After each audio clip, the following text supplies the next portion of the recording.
Pertempuran penyegelan dewa akan segera dimulai. Dalam beberapa hari ke depan, semuanya akan berakhir. Si Hao merasa sangat kosong di dalam, karena sejak hari itu, dia hanya bisa memikirkan Dewa Willow dari jauh. Tidak diketahui apakah mereka akan terpisah selamanya sejak hari itu dan seterusnya. Di langit, kilat dan guntur bergemuruh. Beberapa dewa dan iblis yang tidak jelas muncul, tubuh besar mereka memancarkan aura yang kuat. Mereka akan melintasi alam, pagoda memeriksa dengan hati-hati. Ada makhluk kuat yang akan datang, dan tidak satupun dari mereka yang biasa. Apa yang disebut dunia bawah tanah adalah beberapa medan perang kuno yang terkenal. Mereka penuh dengan energi yin, yang mengumpulkan semua jenis roh kepahlawanan dan mencegah mereka berhamburan, sehingga menjadikannya rumah mereka. Alam yang lebih tinggi memiliki dunia bawah tanah. Seseorang sedang membuka dunia bawah dan memanggil roh-roh heroik yang tak ada habisnya ke wilayah gurun semua demi menemukan beberapa kekuatan alam di dunia ini. Untuk makhluk dari alam bawah, ini adalah bencana besar. Pertempuran terakhir akan segera dimulai, dan itu akan terjadi paling lambat dalam 5 hari. Semua pihak bergerak dan membuat persiapan. Sebuah cabang willow hijau berkilau bergegas ke Cakrawala, membentuk jembatan pelangi menyilaukan yang menembus ke arah daerah itu. Ada beberapa eksistensi kuat yang mencoba melintasi alam, namun pada akhirnya, mereka semua tertusuk oleh cabang Dewa Willow. Raungan marah terdengar dari dalam celah. Ada raksasa emas yang bergerak di atas kereta perang sambil membawa kapak perang ingin memotong cabang itu, namun cabang itu segera menyerang ke arah raksasa emas itu dan menembus celah besar di langit. Tiba-tiba energi yin turun dan menutupi dunia, membawa mayat alam bawah. Cabang Dewa Willow menjadi benar-benar emas berkembang pesat dan meledak di dalam awan gelap itu. Awan hitam tersebar, dan retakan besar di langit menjadi lebih besar. Cabang emas bertabrakan dengan telapak tangan yang berputar-putar dengan kekacauan utama, membuat roh-roh itu segera mundur, lalu mereka disambar petir emas dan meledak menjadi cahaya yang menghilang ke langit. Di cabang Willow, setiap kuncup emas bersinar. Telapak tangan mayat yang kacau itu segera mundur. Si Hao menggigil dalam hati. Pertarungan singkat barusan berakhir dalam sekejap, begitu cepat sehingga sulit untuk bereaksi. Si Hao khawatir namun Dewa Willow menenangkannya karena mereka sendiri juga saling berebut harta alam bawah. Ketika saatnya tiba, saya harus meminta bantuan Anda untuk merebut kembali 2 lapis tubuh pagoda saya, kata pagoda kecil itu. Saya akan membantu Anda, kata Dewa Willow. Segera setelah itu, Si Hao belajar beberapa hal dari percakapan mereka yang tersebar. Kali ini, Dewa Willow mungkin meletus dengan kekuatan surgawi yang besar, karena seseorang dari alam yang lebih tinggi memusnahkan negara surgawinya. Gerbang primordial sangat misterius, dan begitu seseorang memasukinya, hanya darah yang akan mengalir keluar.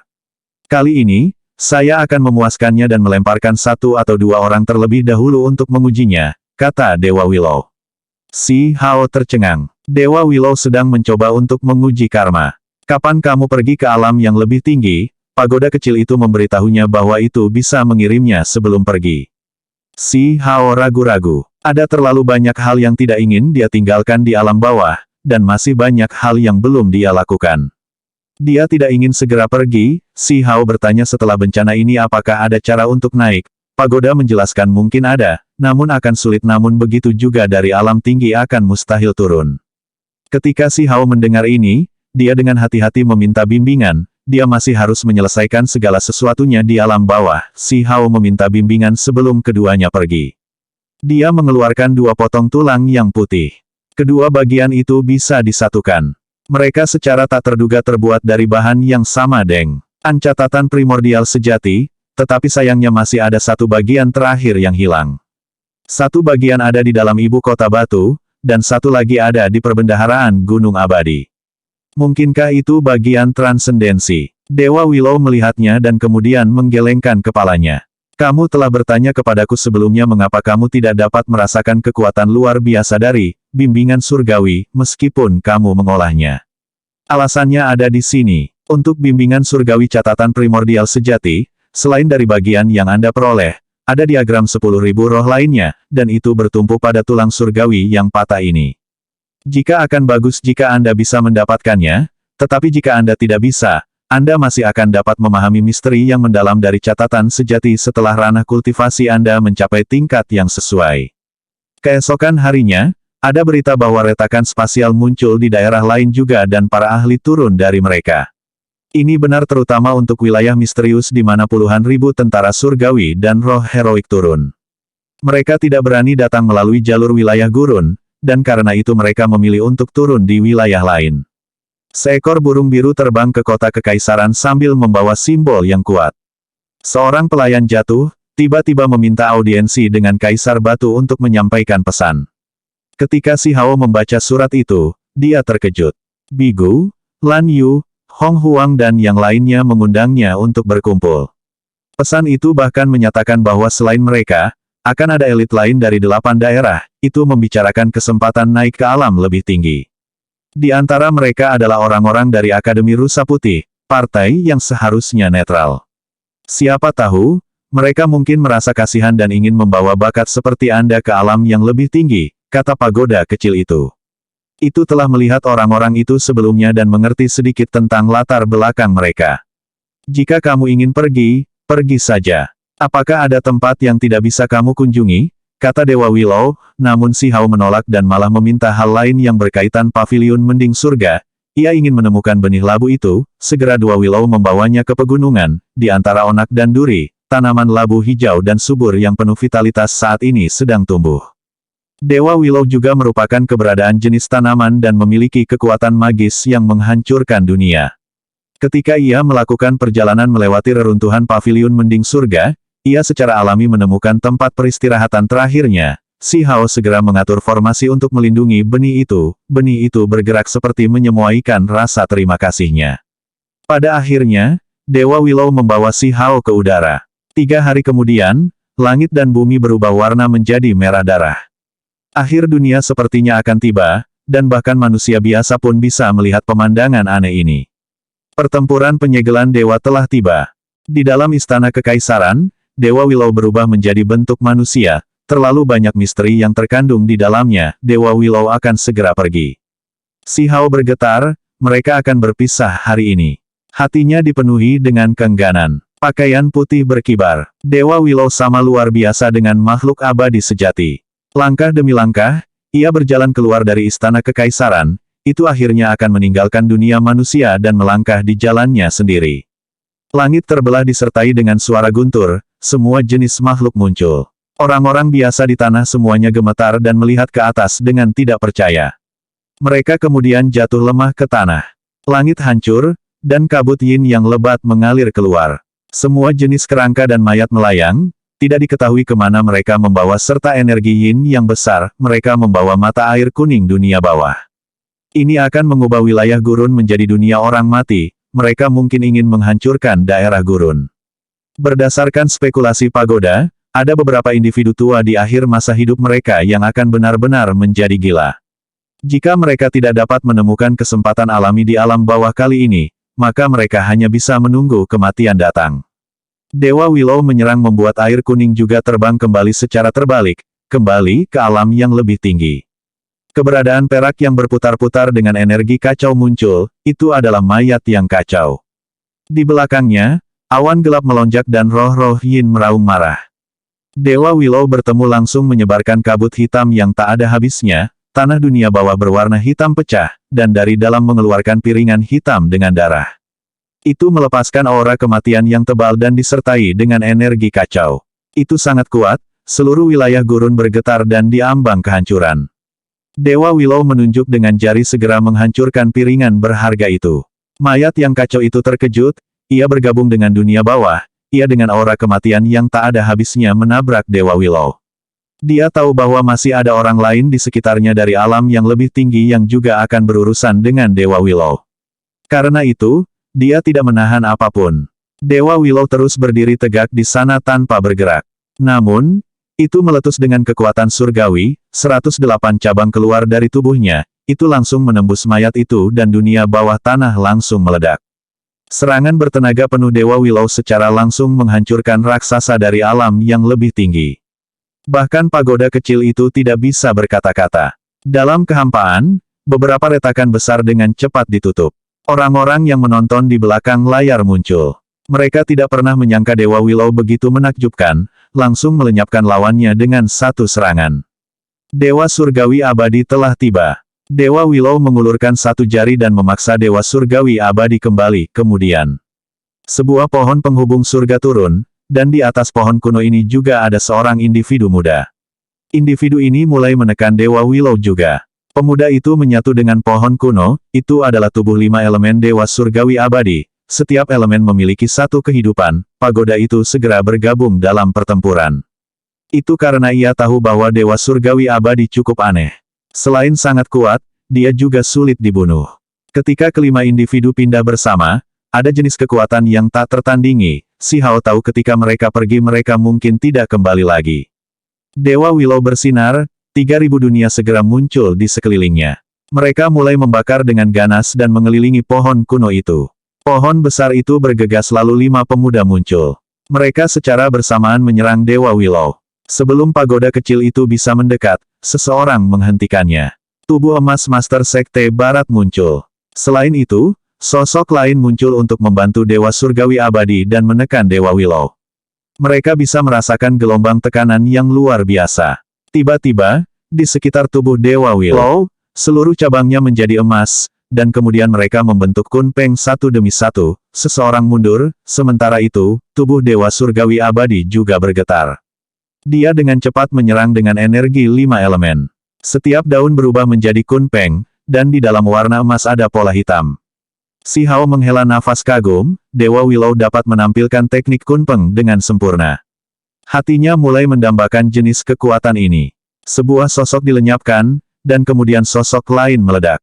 Dewa Surgawi Abadi mundur. Pada akhirnya, hanya 3 angka yang tersisa. Kemudian, beberapa garis sosok terus muncul, semuanya sangat bermartabat dan mengesankan. Pagoda itu dengan jelas mengenali salah satu dari mereka. Di atas kepala individu itu ada pagoda 2 lapis yang seputih batu giok. Orang yang menghapus salah satu negara surgawiku adalah kamu, Dewa Willow angkat bicara. Itu menghalangi warisanku, Taois itu berbicara. Pagoda 2 lapisan membentuk yin dan yang, menyebarkan 2 energi ini. Pertempuran untuk menyelesaikan segalanya, kata Dewa Willow. Taois ini sangat kuat dan menakutkan. Dia telah membuat musuh banyak orang di alam yang lebih tinggi. Individu yang dikenal sebagai Taois Yin yang ini telah hidup untuk waktu yang sangat lama. Taois Yin yang menekan ke depan dengan pagoda di atas dengan 2 energi, pagoda kecil itu langsung bergegas ke atas untuk menghadapi pagoda 2 lapis. Itu akan merebutnya kembali. Sang Taois mengambil inisiatif untuk menyerang Dewa Willow. Dia bertabrakan lebih dari 10 kali melawan Dewa Willow. Ini adalah pertempuran yang sangat kejam dan ganas. Cahaya surgawi menyala dengan ganas di mata Taois Yin yang sebelum menembakkan 2 sinar yang menakutkan. Yang satu hitam pekat, dan yang lainnya putih bersih. Pada saat ini meteor mulai jatuh dari langit. Pakaian putih Dewa Willow berkibar-kibar. Tangannya membentuk jejak. Satu tangan menunjuk ke langit, sementara satu tangan menunjuk ke bumi yang besar. Kemudian, mereka perlahan-lahan bergerak bersama. Bintang-bintang di langit muncul, dan kemudian menghilang di antara kedua tangannya. Disertai dengan raungan marah, Taois Yin yang meledak dengan kekuatan. Taois Yin yang tidak dapat ditembus api dan air seolah-olah tubuhnya seluruhnya terbuat dari logam. Dagingnya sangat kuat hingga ekstrim, namun saat ini, tubuhnya hancur. Salah satu tangan Dewa Willow menampilkan kekuatannya lagi, ingin menghancurkan Taois itu. Sosok kecil hitam dan putih bergegas keluar dari Taois untuk melarikan diri. Ini adalah roh primordial Taois Yin Yang. Itu terbungkus dalam energi Yin dan Yang dan tiba-tiba tidak segera dilenyapkan, namun secara perlahan retak dan kemudian meledak. Baik tubuh dan jiwanya musnah. Pada saat itu, beberapa orang mengambil tindakan, bergegas ke depan untuk merebut pagoda 2 lapis. Itu adalah harta tertinggi yang sekarang tanpa pemilik, pagoda kecil itu sangat marah. Ini adalah bagian dari tubuhnya sendiri yang telah hilang selama pertempuran kuno. Ia mengirimkan energi pedang yang kacau menyapu ke arah orang-orang itu. Mencoba merebut tubuh pagodanya sama dengan bertarung sampai mati melawannya. Tubuh emas Master Barat muncul melawannya. Dia mengulurkan tangan dan meraih ke arah tubuh pagoda 2 lapis. Dengan goyangan pagoda kecil, energi pedang menyerang, namun itu segera diblokir burung hitam. Bulu surgawi yang diaktifkannya menghentikan pedang itu. Itu adalah gelang emas hitam, ini adalah burung yang agak aneh. Itu tidak memiliki tubuh daging, melainkan sebuah eksistensi yang lahir dari biji emas hitam. Burung emas hitam bergegas dan mengulurkan sepasang cakar untuk meraih ke arah pagoda kecil dua lapis. Pagoda kecil itu terkejut dan marah, burung hitam dan Master Sekte Barat memperebutkan pagoda dua lapis itu. Mereka bukan satu-satunya yang mengambil tindakan. Yang lain akan membuat gerakan mereka juga, seseorang mengaktifkan piringan suci untuk mencuri pagoda dua lapis itu. Di alam dewa kekosongan, Si Hao pernah bertarung hebat melawan pria yang terbungkus api. Harta yang dia miliki adalah sudut di sini. Itu adalah piringan reinkarnasi yang membuat pagoda kecil itu terkejut. Cakram itu bisa membuka dunia hidup atau mati dan membuat semua makhluk hidup mengalami reinkarnasi. Pagoda menyerang dengan seluruh kekuatannya ke arah sosok yang tidak jelas itu, ia harus mendapatkan tubuhnya kembali. Pagoda kecil itu menjadi gila. Itu menyerang burung hitam, Master Sekte Barat dan piringan reinkarnasi. Tempat ini meletus dengan kekacauan. Dewa Willow ingin membantu namun dihalangi seorang ahli yang menunggangi lembu dan membawa pedang abdi. Selain itu Dewa Surgawi lain juga menyerang, lalu sebuah lonceng besar juga ikut menyerang Dewa Willow. Itu adalah pemilik akar spiritual pertama dari alam yang lebih tinggi. Hanya identitasnya saja sudah cukup untuk membuktikan kekuatannya. Lonceng melepaskan riak keluar yang mengandung kekacauan utama, pertarungan terbagi menjadi dua. Tubuh emas Master Barat bergerak dan ia meraih pagoda dua lapis. Segera ia diserang burung hitam dan piringan reinkarnasi itu, pagoda kecil dengan marah mengejar juga. Master Sekte Barat terkejut. Tubuh pagoda dua lapis itu benar-benar terlepas dari genggamannya, mencegahnya menangkapnya. Tubuh pagoda dua lapis itu memiliki roh, dan dengan cepat meluncur keluar dari telapak tangannya. Pagoda kecil itu mulai memanggilnya kembali. Namun, wasiat tubuh pagoda tidak mendengarkan pemanggilan itu malah mulai melarikan diri. Tiba-tiba, Gunung Lima Fase terbang menyerang tubuh pagoda dua lapis, begitu juga yang lain, mereka tidak ingin melepaskannya, pagoda dua lapis tidak bisa menahan semua kekuatan ini. Sekarang saatnya, kata Dewa Willow, ia akan meminjamkan bantuannya ke pagoda kecil itu. Roh sejati dua lapis pagoda telah tersebar, jadi sekarang adalah kesempatan besar untuk bergabung dengan pagoda, walaupun kondisinya sedang kacau dengan semua orang mengambil tindakan. Dewa Willow bersinar, 3000 dunia muncul, ketika ini digabungkan bersama, kekuatan yang dihasilkan melampaui yang kuno dan sekarang, Dewa Willow menyerang ke depan dan meraih ke arah tubuh pagoda dua lapis untuk membantu pagoda kecil itu. Namun, ada beberapa orang lain yang juga sangat kuat, misalnya, tubuh emas Master Sekte Barat, pemilik roda reinkarnasi dan lonceng itu, Dewa Willow bertabrakan dengan lonceng itu. Telapak tangan Dewa Willow menghantam tubuh lonceng itu, permukaan lonceng besar mulai retak. Kekuatan Dewa Willow melebihi harapan semua orang. Bunyi bel mengguncang dunia untungnya, meskipun ada cekungan di permukaan lonceng, bentuknya segera pulih kembali dan tidak mengalami kerusakan. Beberapa individu mundur-mundur, merasa sangat takut terhadap bel ini. Dewa Willow melepaskan beberapa lusin cabang ke lubang bel langsung merebut dua tubuh pagoda berlapis dari dalam lonceng besar. Dewa Willow mengembalikannya ke pagoda kecil. Pagoda kecil itu menjadi sangat bersemangat, tunggu sampai aku bergabung dengannya. Kalau begitu, mari kita lihat siapa yang berani menentangku.